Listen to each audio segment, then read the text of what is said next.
കേരള ബ്ലാസ്റ്റേഴ്സിന്റെ അടുത്ത സീസണിലേക്കുള്ള സ്ക്വാഡ് ബിൽഡിംഗിന്റെ വളരെ നിർണായകമായ ഘട്ടമാണിപ്പോൾ. വിദേശ താരങ്ങളുടെ കാര്യത്തിൽ വെസ്റ്റ്വുഡിന്റെ ടാക്ടിക്കൽ അപ്രോച്ചിന് അനുയോജ്യരായ താരങ്ങളെ വേണം കൊണ്ടുവരാൻ. വെസ്റ്റ്വുഡ് കൂടുതലായും 4-4-2 ഫോർമേഷൻ അല്ലെങ്കിൽ 4-4-2 ഡയമണ്ട് ഒക്കെയാണ് ഉപയോഗിക്കുന്നത്.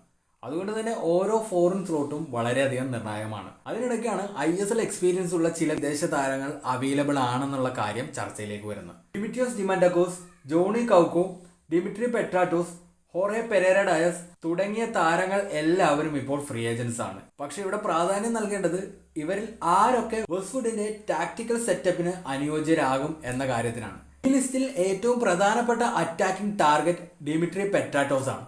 പെട്രാറ്റോസിനെ ഒരു പ്യുവർ സ്ട്രൈക്കറായി കാണുന്നതിനേക്കാൾ ആളെ ഒരു നമ്പർ 10 സെക്കൻഡ് സ്ട്രൈക്കർ, ഫോഴ്സ് 9 റോളുകളിലോ വൈഡ് അറ്റാക്കിംഗ് റോളുകളിലോ ഉപയോഗിക്കാൻ കഴിയുമെന്നതാണ്. പക്ഷേ റീസെന്റ് അയാളുടെ പെർഫോമൻസിൽ ഉണ്ടായ ഡിപ്പ് ഒരു പ്രശ്നമാണ്. എന്നാലും ആളൊരു ഇൻട്രസ്റ്റിംഗ് ഓപ്ഷനാണ്.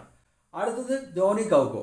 വെസ്റ്റ്വുഡിന്റെ സിസ്റ്റത്തിലെ ഏറ്റവും പ്രധാന റോളിലേക്ക് പരിഗണിക്കാൻ പറ്റുന്ന പ്രൊഫൈലാണ് ജോണി കൗക്കോക്കുള്ളത്. ഡിഫൻസീവ് മിഡ്ഫീൽഡ് റോളിൽ physical presence, game control, possession recycle, midfield organise ചെയ്യാനും ട്രാൻസിഷൻ ടൈമിൽ ഡിഫൻസ് ബാലൻസ് ചെയ്യാനും കൗക്കോക്ക് സാധിക്കും. എന്നാൽ കൗക്കോയുടെ കാര്യത്തിലെ പ്രശ്നം ആളുടെ ഏജ് തന്നെയാണ്. കരിയറിന്റെ അവസാന ഘട്ടത്തിലായതുകൊണ്ട് തന്നെ എല്ലാ മത്സരങ്ങളും ഹൈ ഇന്റൻസിറ്റിയിൽ പെർഫോം ചെയ്യാൻ കൗക്കോക്ക് സാധിക്കുമോ എന്നുള്ള കാര്യം സംശയമാണ്. അടുത്തത് ദിമിട്രിയോസ് ഡിമാൻഡക്കോസ്.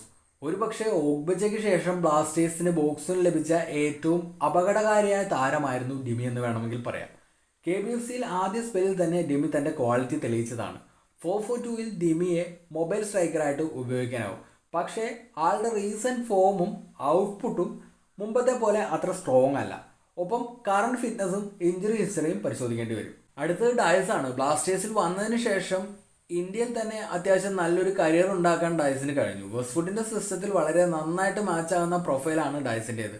ഒരു ക്രിയേറ്റീവ് ഫോർവേഡോ അല്ലെങ്കിൽ നമ്പർ 10 ഡയസിനൊപ്പം ഉണ്ടെങ്കിൽ ഡയസ് കൂടുതലും ഡേഞ്ചറസ് ആവും. ഇനിയുള്ള പ്രധാന ചോദ്യം, ഇവരിൽ ആരൊക്കെയാണ് KBFCക്ക് അനുയോജ്യരായ താരങ്ങൾ?